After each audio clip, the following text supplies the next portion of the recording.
Hi everyone, my name is Diana and I am currently an English Lit major and I will be getting my certification in P558 so that I could teach English to middle school age children as well.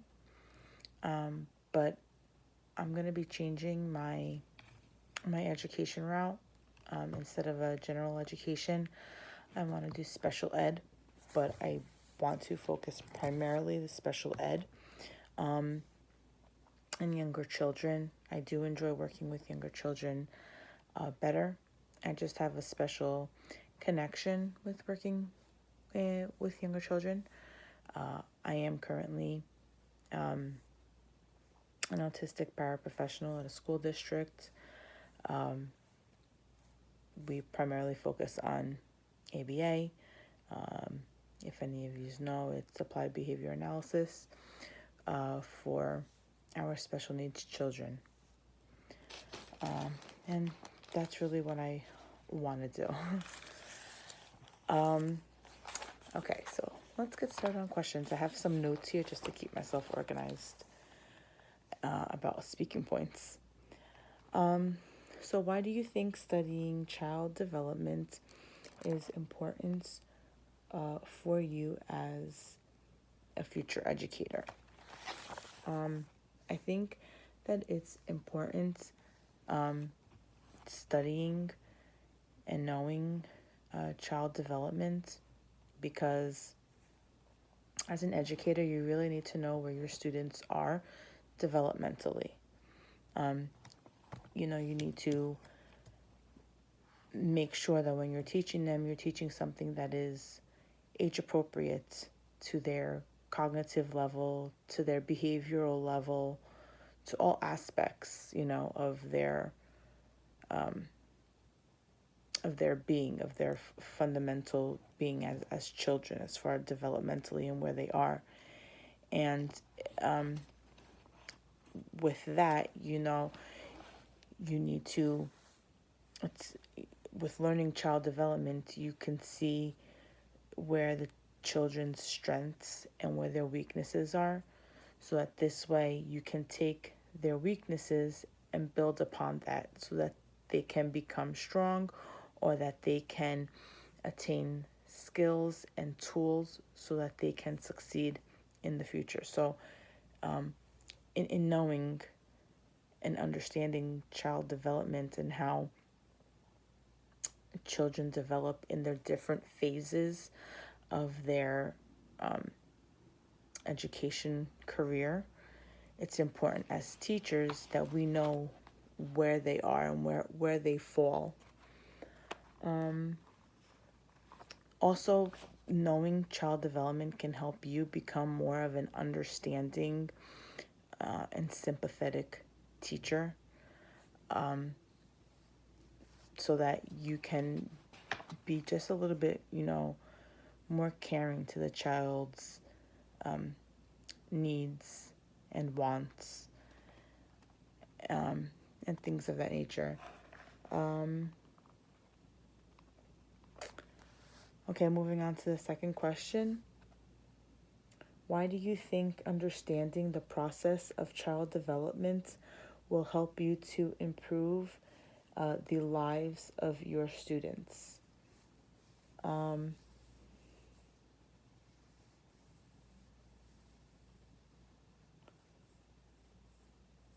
So I put that it's understand it.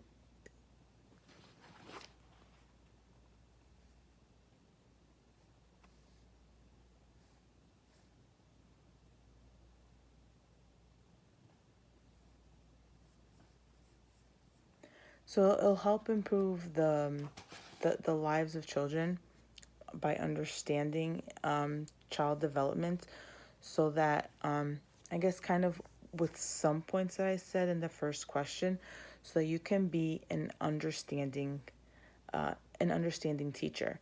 You want to be that teacher that children feel comfortable with you. You want to make sure that you're an approachable teacher, so that children can feel comfortable to open up and share things with you, especially when you work with younger kids, when they don't have vocabulary to express feelings. You want to be able to kind of be a nurturing teacher. When you work with younger kids, you want to be that nurturing teacher. Sometimes they may not get that nurture factor from at home, and so it's good to be that outlet when kids go to school, that you're kind of that nurturing component so that they feel comfortable, um, telling you things, opening things up, and also you can help them sort through their emotions and figure out the language so that they can, um, properly express themselves. Because, in child development, children at a young age, when they're in their early childhood, they don't know all of the language. That's what they're learning, of how to express themselves so that, they don't go out and express themselves in negative behavior. Um, it's also important to understand, as I apply it in special needs children, knowing child development. I think in special needs it's a little bit different, because they're not the typical, on the developmental spectrum as you see in general education classes. Um, you see kind of where their brains are at and how they think differently, and how to individualize their needs, and to be a person that they can trust. And it's right now, it's in the beginning of the year, and a lot of these kids, they don't know me, so they don't trust me because I'm new. But as the year goes on, um, within a month, they will learn that trust that I give them. I give them that. I show them that I'm nurturing, that I'm caring to them, that I understand their needs, I understand their frustration, because they're autistic, they're nonverbal, and they get frustrated. They don't know how to express themselves, and so it's important that I know kind of where they're at developmentally, and how they kind of think and how they process things. Like, I'm still learning that. I'm still getting to know them. So it's a learning curve, because it's with what I know and I understand about child development, I'm trying to apply that with them, and knowing, and that's how, as educators, you need to apply that to individualize your students, because not everybody thinks the same. They're not all the same. They're all individual. The next question is,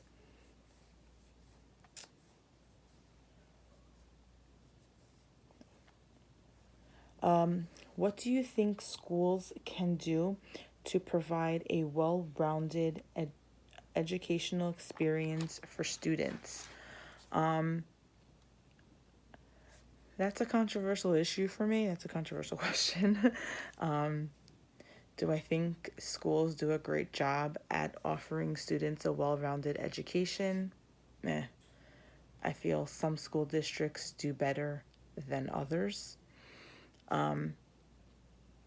I can just, do I think that they're getting better? Yes, from when I went to school, at providing a well-rounded education.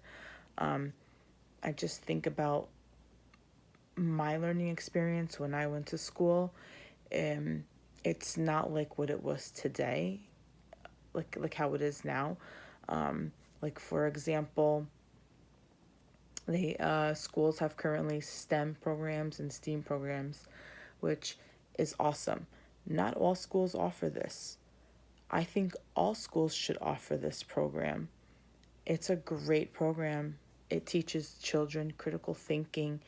It hones in on children that if they have artistic abilities, they learn an artistic style that's for them.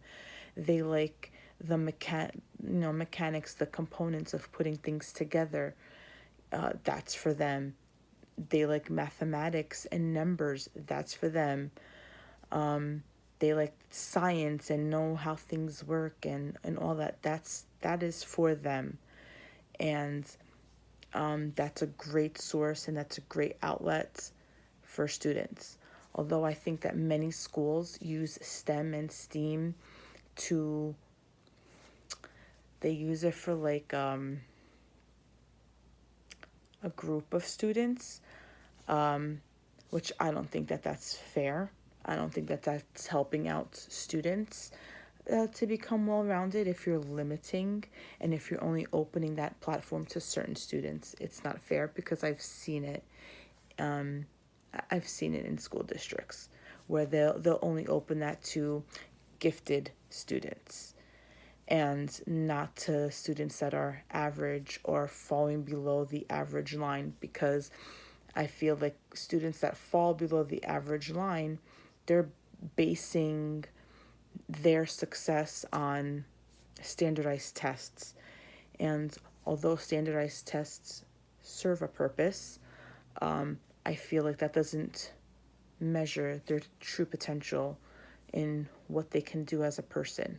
And I think that they're depriving these children, because they fall below that average, that they're not letting them participate in STEM and STEAM programs. And that's for like the younger children. I think like maybe for older kids, like middle school and high school, I think schools should better prepare students for like real life. I think it's just all, it's like very like this, like very rigid. That it's just very rigid in how they're just not preparing students, like budgeting, financing. What else did I put in? I put a whole bunch of stuff.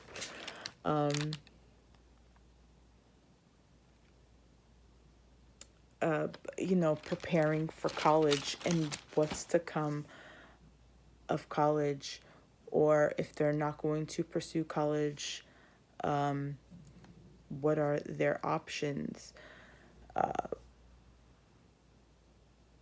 Like when students go from high school to college, that's a big change. I know for me it was very difficult to transition, and I had no one to help me transition and no one to prepare me for that transition, because I felt like I went from high school, because the high school that I went to was very schedule oriented, and it was like this to this to this to this to this, and your day was scheduled. And when I went to college, it was like, it was a free-for-all, and I was like, oh my gosh. And you don't know how to manage your time, and they should learn that in high school, time management. I don't think that high schools do that. I know some teachers do that. I have a few friends that are high school teachers, and they try to do that.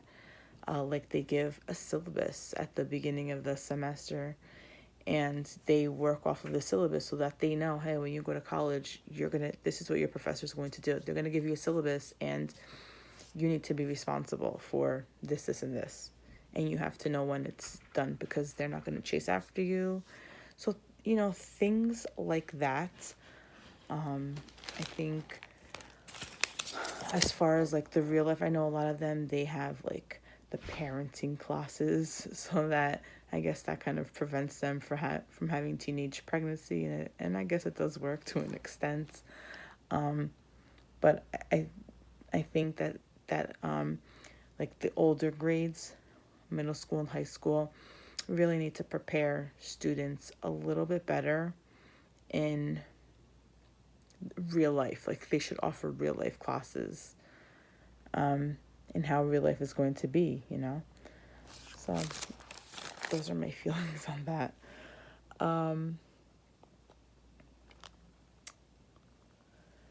What will be your personal touch and value to the lives of your students? I guess my personal touch would be,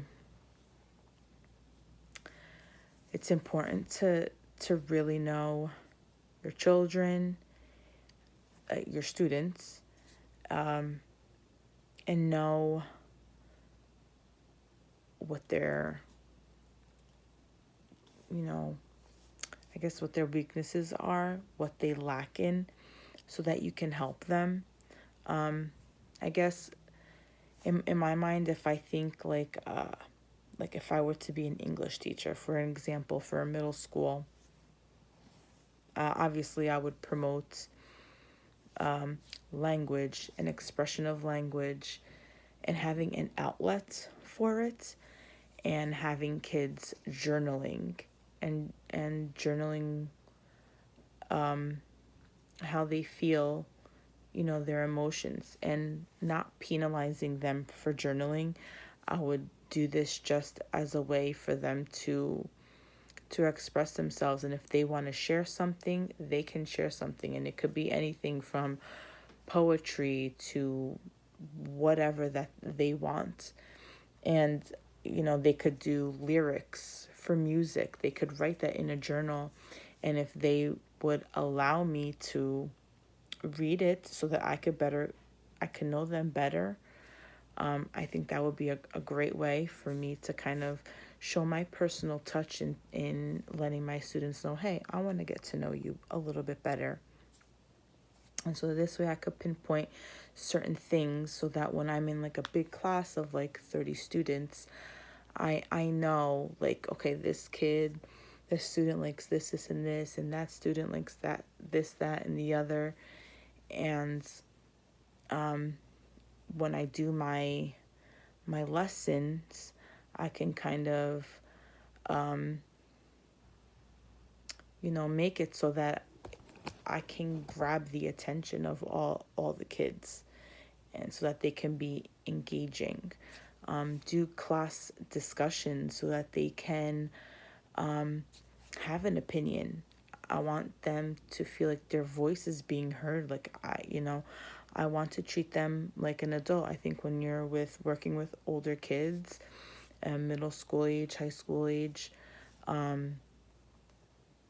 one of my big things is, and kind of like as a parent, because I am also a parent to an adolescent, so that in itself for me, it's very difficult because my area is little kids. I enjoy working with little kids.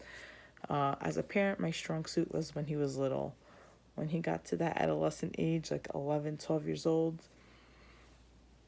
I was completely lost. I had to figure things out, and I'm still figuring things out. And one of the best ways that is working is treating him like an adult. So I think if you treat your students like an adult and not as children, they like that. And I think that they will respect you. So if you show your students, if I were to show my students respect, I think that's also like a little, a touch. If you show them respect, they'll have respect for you in return. What else? With little kids, with the younger ones, it's really important to show your nurturing and your caring side, because that's really, these little kids, that's what they like to feel. That's their security blanket, is to feel like someone is there to care for them.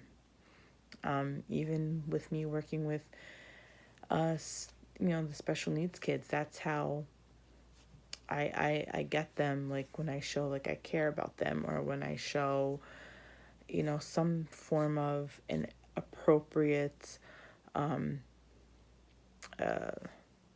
like an appropriate affection, right? Uh, there's a thin line, right, with teachers and students with showing a appropriate type of an affection.